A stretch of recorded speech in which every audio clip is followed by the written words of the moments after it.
আগামী কয়েক ঘণ্টায় কোন কোন জেলায় ভারী থেকে অতি ভারী বৃষ্টির সম্ভাবনা রয়েছে এবং আবহাওয়া দপ্তরের সর্বশেষ সতর্কবার্তা সম্পর্কে। বন্ধুরা, গত কয়েকদিন ধরে পশ্চিমবঙ্গের আবহাওয়ার বড় ধরনের পরিবর্তন লক্ষ্য করা যাচ্ছে। বিশেষ করে দক্ষিণবঙ্গের একাধিক জেলায় আকাশ মেঘাচ্ছন্ন রয়েছে এবং মাঝারি থেকে ভারী বৃষ্টিপাত অব্যাহত রয়েছে। আবহাওয়া দপ্তরের সর্বশেষ তথ্য অনুযায়ী বঙ্গোপসাগরে তৈরি হওয়া নিম্নচাপ এবং মৌসুমী অক্ষরেখার সক্রিয় অবস্থানের কারণে রাজ্যের বিভিন্ন জেলায় বৃষ্টির পরিমাণ উল্লেখযোগ্যভাবে বেড়েছে। সবচেয়ে বেশি প্রভাব পড়েছে কলকাতা, হাওড়া, হুগলি, পূর্ব বর্ধমান, পশ্চিম বর্ধমান, মুর্শিদাবাদ এবং বীরভূম জেলায়। গত ২৪ ঘণ্টায় এই জেলাগুলির বিভিন্ন এলাকায় টানা বৃষ্টি হয়েছে। অনেক জায়গায় রাস্তাঘাটে জল জমে যাওয়ার খবরও পাওয়া গেছে। অফিসযাত্রী থেকে শুরু করে সাধারণ মানুষ পর্যন্ত সকলকেই কিছুটা সমস্যার মুখোমুখি হতে হয়েছে। বিশেষ করে হাওড়া জেলায় বৃষ্টির চাপ বেশ ভালোভাবেই দেখা গেছে। সকাল থেকে আকাশ মেঘলা ছিল এবং বিভিন্ন এলাকায় দফায় দফায় ভারী বৃষ্টি হয়েছে। একই সঙ্গে মুর্শিদাবাদ জেলার একাধিক ব্লকেও উল্লেখযোগ্য বৃষ্টিপাত হয়েছে। আবহাওয়াবিদদের মতে আগামী ২৪ থেকে ৪৮ ঘণ্টা এই পরিস্থিতি বজায় থাকতে পারে। কলকাতার কথায় আসলে দেখা যাচ্ছে গত কয়েকদিনের তাপমাত্রার তুলনায় অনেকটাই স্বস্তি মিলেছে।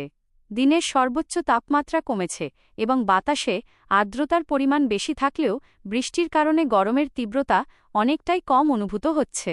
শহরের বিভিন্ন অংশে সকাল, দুপুর এবং সন্ধ্যার দিকে বিক্ষিপ্তভাবে বৃষ্টি হয়েছে।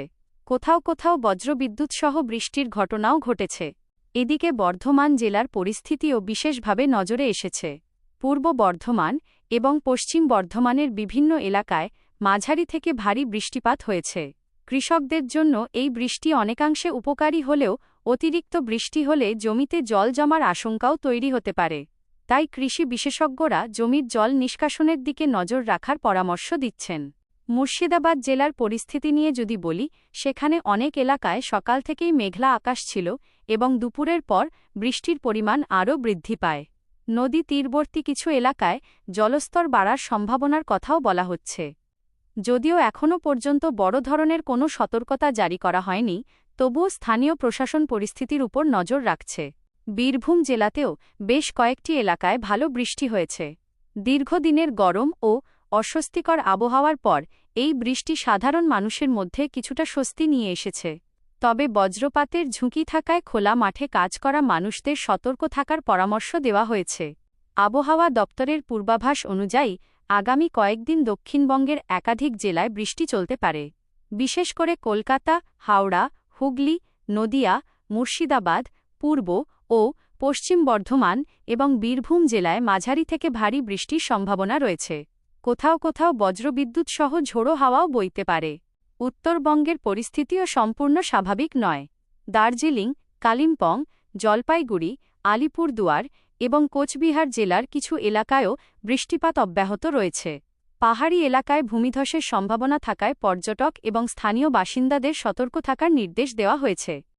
বন্ধুরা, এই সময়ে অপ্রয়োজনীয়ভাবে বাড়ির বাইরে না যাওয়াই ভালো। যদি জরুরি কোনো কাজে বেরোতে হয় তাহলে অবশ্যই ছাতা বা রেইনকোট সঙ্গে রাখুন। বজ্রপাতের সময় বড় গাছের নিচে দাঁড়াবেন না এবং খোলা জায়গায় অবস্থান করা থেকে বিরত থাকুন। মোবাইল ফোন চার্জে লাগিয়ে বজ্রপাতের সময় ব্যবহার না করার পরামর্শও দেওয়া হচ্ছে। যারা কৃষিকাজের সঙ্গে যুক্ত রয়েছেন তারা আবহাওয়ার আপডেট নিয়মিত দেখে কাজ করার চেষ্টা করুন। অতিরিক্ত বৃষ্টির কারণে জমিতে জল জমে গেলে দ্রুত জল বের করার ব্যবস্থা করতে হবে। একই সঙ্গে মাছ চাষ এবং পশুপালনের ক্ষেত্রেও প্রয়োজনীয় সতর্কতা গ্রহণ করা উচিত।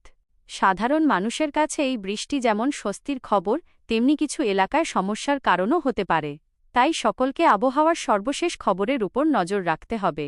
প্রশাসনের পক্ষ থেকে যে কোনো জরুরি পরিস্থিতি মোকাবিলার জন্য প্রস্তুতি নেওয়া হয়েছে বলেও জানা যাচ্ছে। তো বন্ধুরা, আজকের আবহাওয়ার বড় আপডেট ছিল এই পর্যন্ত। কলকাতা, হাওড়া, বর্ধমান, মুর্শিদাবাদ এবং বীরভূম সহ একাধিক জেলায় বৃষ্টির দাপট অব্যাহত রয়েছে। আগামী কয়েকদিনও বৃষ্টির সম্ভাবনা থাকায় সকলকে সতর্ক থাকার অনুরোধ জানানো হচ্ছে।